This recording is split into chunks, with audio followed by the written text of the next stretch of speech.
જરૂર હોય તો આપો. એને ટેમે બાપુ સારો રોટલો કરીને આપો. એને જીવનમાં બધી મોજ કરી લીધી છે, જીવે એટલું જીવવાનું નથી. પણ બાપુ હા જવાર હું તો કહું, તમે કરોડ કમાતા હોય તો ભલે, દુનિયાના બાપુ પ્લેન ઉડાડતા હોય તો ભલે, પણ એક બાપુ 24 કલાકમાં અડધી કલાક મા બાપ પાસે તમે બેહો ને, મા બાપ નો આખી જિંદગીનો બાપુ થાક ઉતરી જાય. હજી મારો દીકરો મારી પાસે આવીને બેહે છે બાપુ, એની જે ખુમારી હોય ને દીકરાની હૂંફ જોવે છે. ઘણા આશ્રમમાં મૂક્યા પાછા એમ કે ગમે જે જોતું એ આપી દઈશું, જોતું એ આપી દઈશું. આપી દેવાના દીકરા એને હૂંફ જોવે છે, એને બીજું કાંઈ નથી જોતું. રોટલા તો બાપુ એક બાવા ખવડાવે અહીંયા મળી રહે. હૂંફ જોવે, સંતાનનો પ્રેમ જોવે કે મારો દીકરો આટલું કમાય પણ મને હજી પૂછા સિવાયનું પગલું નથી ભરતો. બાપુ એની કહું તૂટે ભલા મને. હું એટલા માટે હું એટલા કહું, મારા ઘરે તમે મારા દીકરાના દીકરા છે, દીકરીઓ છે, નાની છે, કોલેજમાં ભણે છે, તમે આવો ને જો બાપુ તમને આવીને જય માતાજી ન કરે ને પગમાં ન પડે તો બાપુ હું જીવું તો શું, મોટી મોટી કરું તો શું, ન કરું તો શું, એ પેલા આપણે પાડવા પડે. આપણે બાપુ પેઢીને ઉજાળવી હોય ને, હીરો હોય ને, હીરો આ ધરતીમાંથી નીકળે ને તારે એનું પાંચ્યું ન આવે. એ તો આમ હરણ ઉપર ચડે ને પછી આમ પેલ પડે ને, પેલ પછી એનો ઉઘાડ થાય, અને ઉઘાડ થાય પછી બજારમાં જાય ને પછી બાપુ એના રૂપિયા બોલાય. પેલ પડ્યા વગર કઈ છે નહીં. પાથરા તો એ પૈસા વાળા છોકરા ઉભા વાહડા જેવા ગામમાં રખડે, કોઈ દીકરી નથી દેતું. 40 વર્ષના ઈ રખડે. શું કરવા પૈસા ને? પેલ પાડ્યા વગર ના છે. પણ નકરું ભણતર નો કોઈ મતલબ જ નથી. ભલા આ ભણતર વધ્યા પછી આ ગઢાના આશ્રમ ખોલ્યા. આપણા ગઢાને ખાવા ધાન નહોતું, રહેવા મકાન નહોતું, તોય આશ્રમ નહોતા. અત્યારે તમે જો તો આશ્રમ હજી બની નથી રહેતા ત્યાં ફરી જાય છે, બની નથી રહેતા ત્યાં ફરી જાય. બોલો તો આ ભણતરને શું કરવાનું? જેને આ દુનિયા બતાવી છે, મને તમને આ દુનિયા બતાવી છે, આપણા ભગવાન કયો, માતાજી પિતાજી જે કયો, જો આપણા મા બાપ જ ન હોત તો આપણે આ દુનિયામાં ન હોત. એ મા બાપને બાપુ જો એક બટકું રોટલો દેવાની તૈયારી ન હોય ને આશ્રમમાં મૂકવાની તૈયારી હોય તો આપણી પ્રજા શું, આપણે શું એની પાસે આશા શું રાખશું? કોઈ મતલબ નથી રાખ. પછી ફોટા અગરબત્તીઓ કરે, રોટલા બનાવીને ફોટા નામ દેખાડે. અમે રોજ ધરાવીને ખવડાવી, અમે ધરાવીને ખાઈએ. હવે આવું ખવડાવ્યું હોત તો હજી 2 વર્ષ જીવે એવું હતું. ભૂખ્યા માર્યા છે ને હવે શું રોટલા દેખાડો? કોઈ મતલબ નથી રામ. ઓલા શમશાન યાત્રા નીકળે ને તો ટેકા દેવા દોડે, લો થોડોક ટેકો દે. હવે આ ટેકો ન દીધો એમાં જ મર્યા છે. હવે હું ટેકા દેવાના હોય? ટેકાની જરૂર હતી તેથી કોઈ દીધા નહીં. અરે દેખાવ છે દુનિયાના, કાંઈ છે નહીં રામ. તમે આ દુનિયામાં જીવો છો ત્યાં સુધી કાંઈક કરી લેજો. કોઈ મતલબ નથી. મર્યા પછી બાપ હોય, દીકરો હોય, માં હોય, પત્ની હોય, બાપુ ખોળિયામાંથી જીવ નીકળે કોઈ નહીં કે આને 2 દી રહેવા દે. કાઢો કાઢો કાઢો. દીકરો હોય, બાપ હોય, માં હોય, પત્ની હોય, જય ભગવાન. કાંઈ છે 5 તત્વનો દેહ છે. 5 તત્વમાં ભળી જવાનો. જય ભગવાન. ક્યાંથી આવ્યો ને ક્યાંય ગયો કોઈને કાંઈ ખબર જ નથી. મીરાએ એટલે કીધું, આત્માને ઓળખ્યા વિના લક્ષ 84 નહીં મટે. તમારી ભ્રમણા જ્યાં સુધી ભાંગે નહીં ત્યાં સુધી તમારા ભવના ફેરા નહીં મટે. આ 5 તત્વનો દેહ છે. હું એમ કહું અત્યારે આપણું આ બધાનું શરીર હલન ચલન કરે, ખાય પીવે, બહાર ગામ જાય, હાલે ચાલે, ખાય, કામ કરે, પૈસા કમાય, બધું કરે. અને એમાંથી એવું એક તત્વ નીકળી જાય ને જીમ પડ્યું હોય એમ જ પડ્યું હોય. બોલો, હલે નહીં, સલે નહીં, કઈ નહીં, ગંધી ઉઠી. તો એમાંથી નીકળી શું ગયું? ઘણા બધા એમ કે જીવ નીકળી ગયો. બરોબર, હાલો હું માની લઉં જીવ વયો ગયો. તો જીવ હોય કેવો? આમાંથી કોઈ ફાયદો હોય તો મને કયો. જીવ નીકળી જાય બરોબર છે, પછી આ દેહ કઈ કામ ન કરે, વાત મુદ્દાની છે. પણ જીવ હોય કેવો?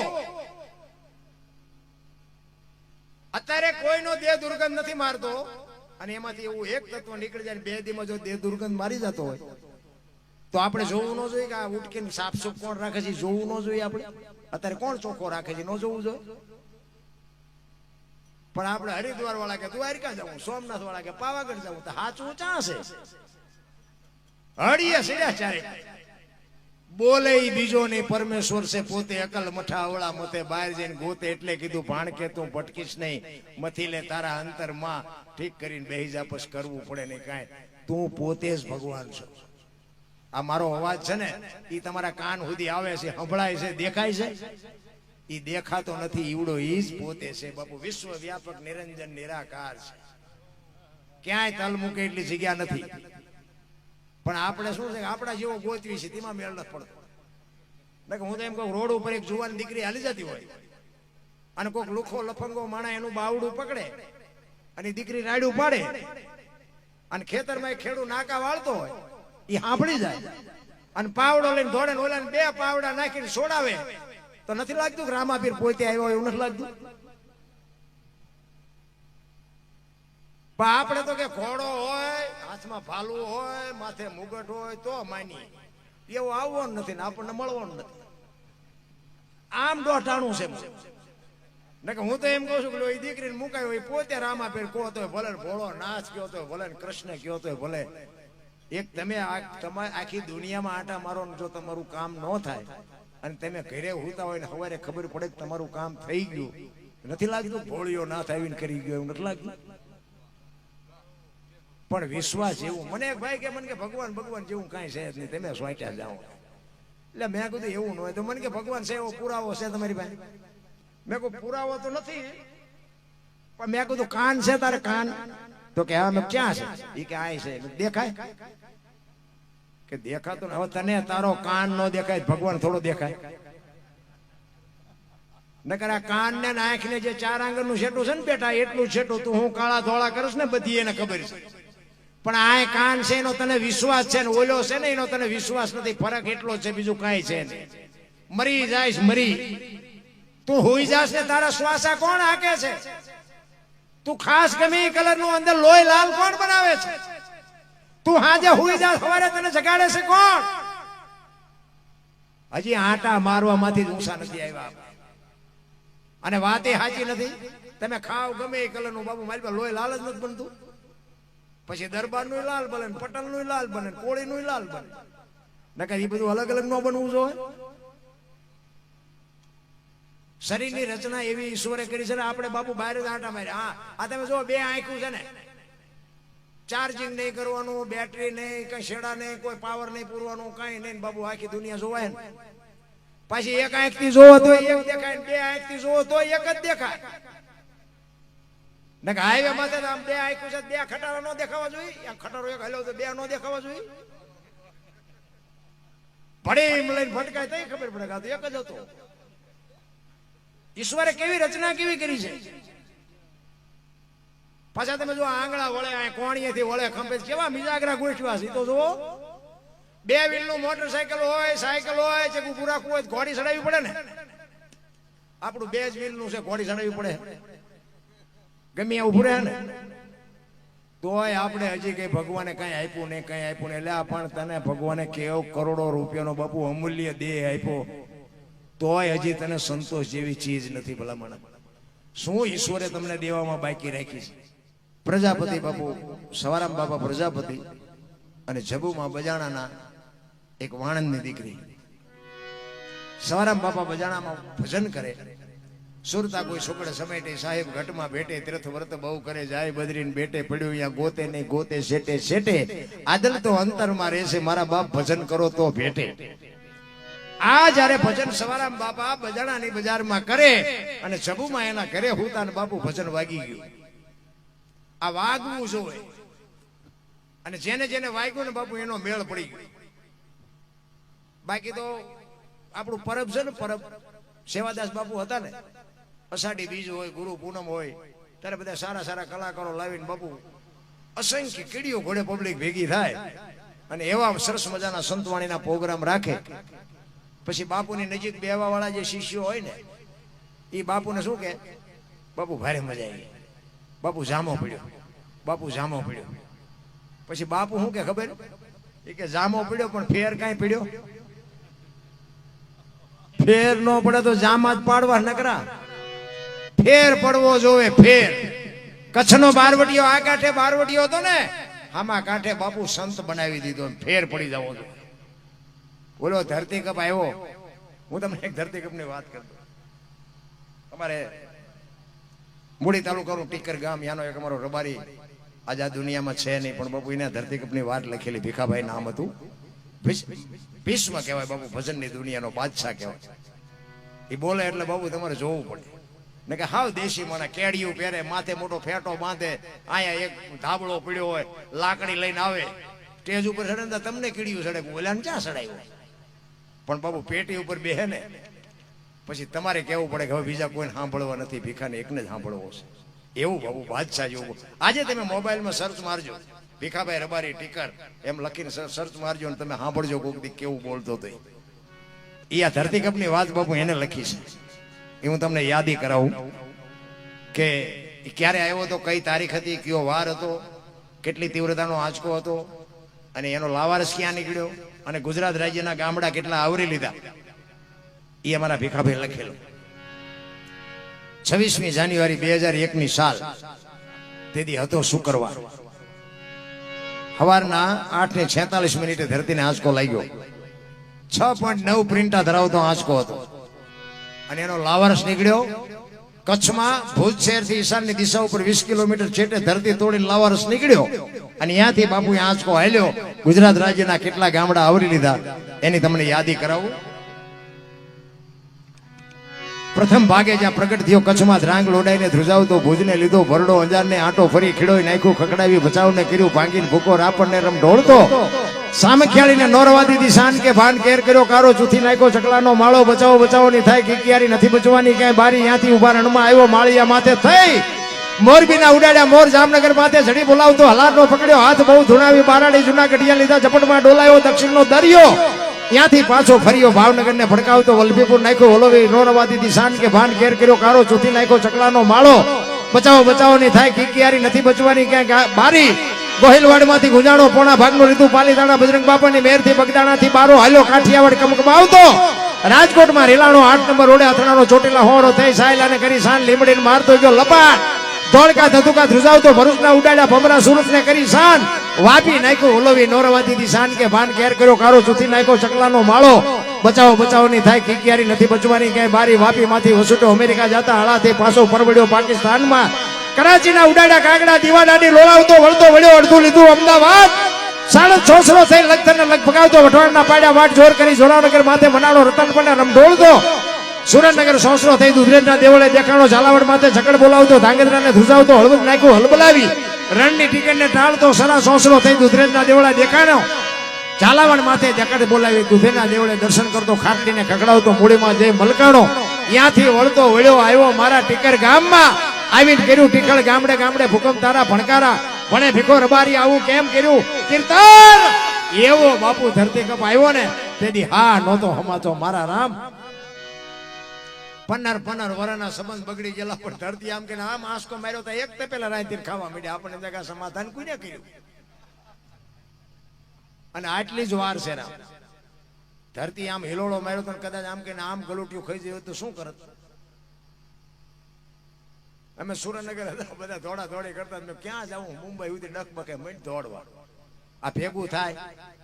ઈશ્વર જેથી બાપુ રૂઠે ને તેથી આ દુનિયામાં બાપુ કોઈ આંગળી ન પકડે મારા રામ.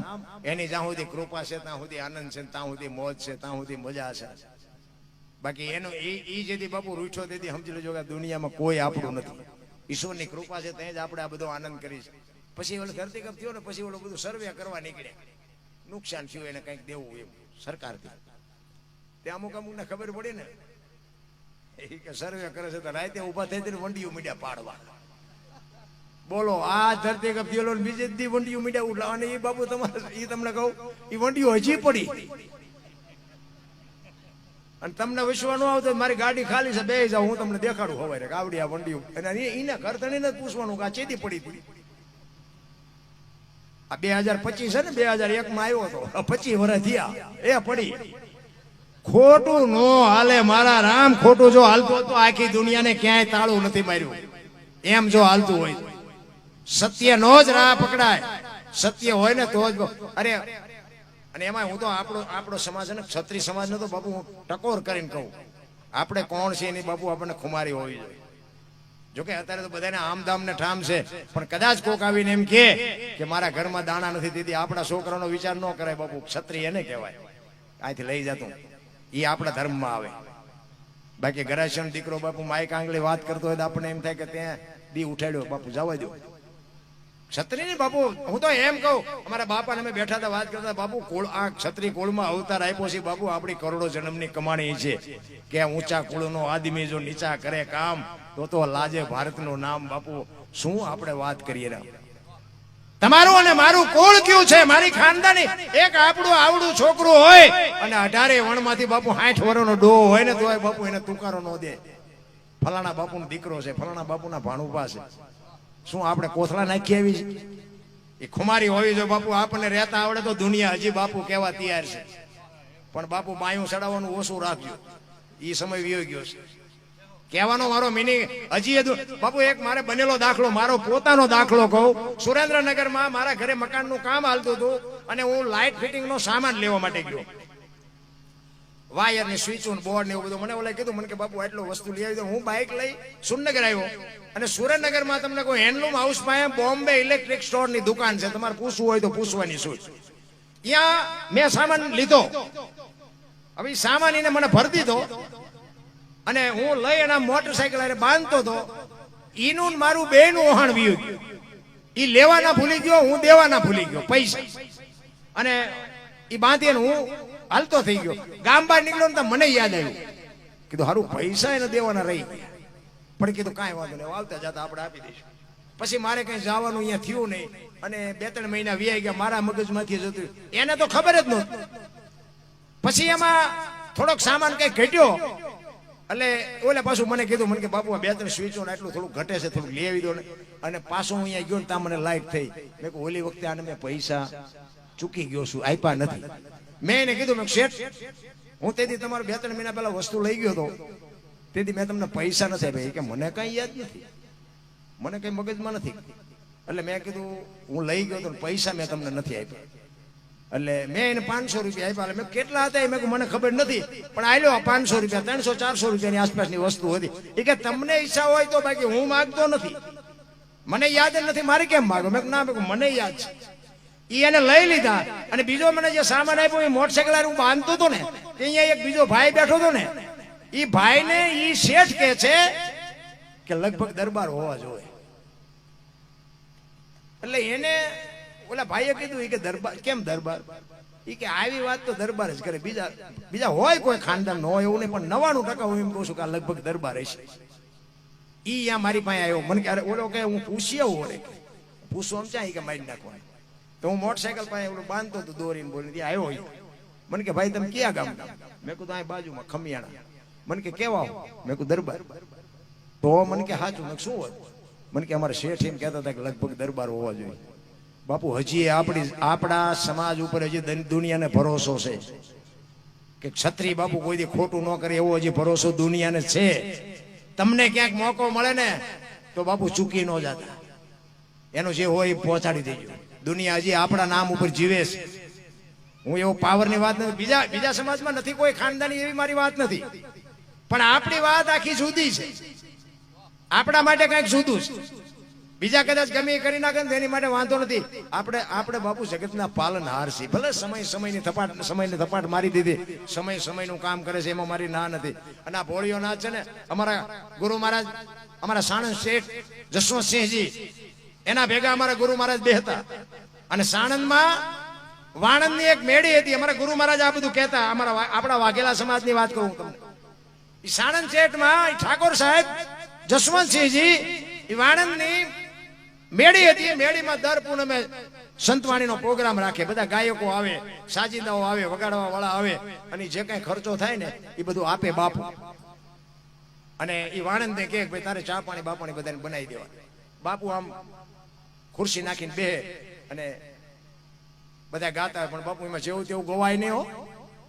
અને સાણંદ ઠાકોર સાહેબ આ સંગીતના જેટલા સાધનો છે ને, જેટલા સંગીતના સાધનો છે એટલા બધા બજાવતા. બે હાથે લખતા હતા અને તમારી યાર વાતો કરતા જાય. ઈ વખતે દિલ્હીની હાઈકોર્ટમાં કોઈક એવા અટપટા કેસ હોય ને વકીલને જયારે મગજ કામ ન કરે ને તારી વકીલી કે સાણંદ ઠાકોર સાહેબ પાસે આવતા કે બાપુ આવો કેસ છે અને એનો નિકાલ બાપુ એ કરી દેતા. એનું નોલેજ કેવું હોય છે. ઈ શિવની પૂજા કરવા જાય, સવારમાં 4 વાગે શિવની પૂજા કરવા જાય એટલે 2 ચોકીદારને બહાર ઉભા રાખે. એ કે રાજ ઊંધું વળી જાય તો વળી જવા દેવાનું, પણ 6 વાગ્યા સુધી મને નહીં બોલાવવાનું, કોઈ અંદર કોઈ આવે નહીં, તમારે ધ્યાન રાખવાનું. એવી શિવ ભોળાનાથની પૂજા. બાપુ આ શિવ છે. આપણા રાજા રજવાડા હાલતા હતા ને બાપુ, એ તો આ મારો નાથ હકવતો હતો, આપણે તો નિમિત્ત હતા. કહેવાનો મારો મિનિંગ એ છે કે આ જે તમે કરો છો ને એ આપણા માટે મહત્વની બાબત છે. આ ભોળિયો નાથ છે ને એ જ બાપુ તમારું મારું હેન્ડલિંગ કરે છે ને એ જ આપણને ટોચે રાખે છે. આપણે કઈ એને શું બેહારવાના હતા? આપણી પાસે હતું શું તો આપણે એને દેવાના હતા? કાંઈ જ નથી. પણ આપણી આ ફરજમાં આવે છે, આપણે આ કરવું પડે. એ 100%ની વાત છે. અરે ઈ ઠાકોર સાહેબની બાપુ વાત કરે, આપણા રૂવાડા ખડા થઈ જાય. નાનજી મિસ્ત્રી વાયોલિન માસ્ટર કહેવાય બાપુ, દુનિયાનો બેતાજ બાદશાહ. દર પૂનમે બાપુ નાનજી મિસ્ત્રી ને આવવું પડે. અને ઈ મેળ કર્યો ને, ઈ મેળમાં સેજ માથાના વાળ જેટલો ફેર હતો ને, ઈ સાનંદ ઠાકોર સાહેબ નો ડ્રાઈવર બચુપા સાહેબ ખાને કીધું કે મિસ્ટર, તમારા વાયોલિન નો મેળ નથી. અને બાપુ ઓલાનો બાટલો ફાટી ગયો. નાનજી મિસ્ત્રી એટલે દુનિયાનો બેતાજ બાદશાહ કહેવાય બાપુ વાયોલિન નો. એને એમ થયું મને એમ કે વાયોલિન નો મેળ નથી. અને તરત જ સાનંદ ઠાકોર સાહેબે કીધું કે હા, મારો ડ્રાઈવર સાચો છે, તમારો મેળ નથી. અને એ વાયોલિન બાપુ એ નાનજી મિસ્ત્રી બાપુના પગમાં પડી ગયો. બાપુ મારી ભૂલ થઈ, હું આટલો પાવરફુલ છું પણ હજી હું નોંધ ન કરી ગયો કે એક માથાના વાળ જેટલો ફરક છે. આટલો બાપુ કારીગર ઈ દુનિયાનું હેન્ડલિંગ કરી શકે. બાકી તો હવે અત્યારે શું બધી આપણે વાત કરી ભલા. અત્યારે તો બધું જેમ હાલે છે એમ હાલવા જાય. આપણે દુનિયાની કહે તમે રાજા એમે પ્રજા, કાંઈ કોઈની હારે ખુલાસો કરવાની જરૂર નથી. હું તો એમ કહું અત્યારે નમતું મૂકી દો. કોઈ આપણે એમ કે એમ દરબાર છે, હા તમે દરબાર, અમારે ચા તમારી પાસે કઈ લઈ લો. બાકી બાપુ કાંધ પડી જાય, કાંધ દરબાર થવામાં એમ એવું હેલું નથી. પણ કહેવાનો મારો મિનિંગ કે હજી દુનિયા આપણને માની રહી છે, આપણને સમજી રહી છે કે દરબાર. અને બીજા નંબરમાં બેનું દીકરીઓ એની મોટી પુનઈ છે. આપણું જે ગાડું હાલે છે ને એ આપણી બેનું દીકરીઓની મોટી પુનઈ છે. કારણ કે આપણે બહાર જઈને રોજ બુસ્કોટના બટન તોડીને આવતા હોય, ઘરે આપણા બૈરાને ન ખબર હોય શું આ ધંધા કરીને આવે. બધા નિયમ હોય કે અમારાથી હાલે, તમારાથી નથી હાલતું. આ તમે બહાર નીકળો ને આ બધી પૂજા આરતીઓ કરતી હોય. ઓલા લાવજે ઘરે નાખ, હું ચા જઈ કોક ગહી નાખશે, ચાય ન જઈએ કે. એટલે એની ભક્તિ છે. આપણું જે ગાડું હાલે છે ને એ ભક્તિ આની છે. એટલા માટે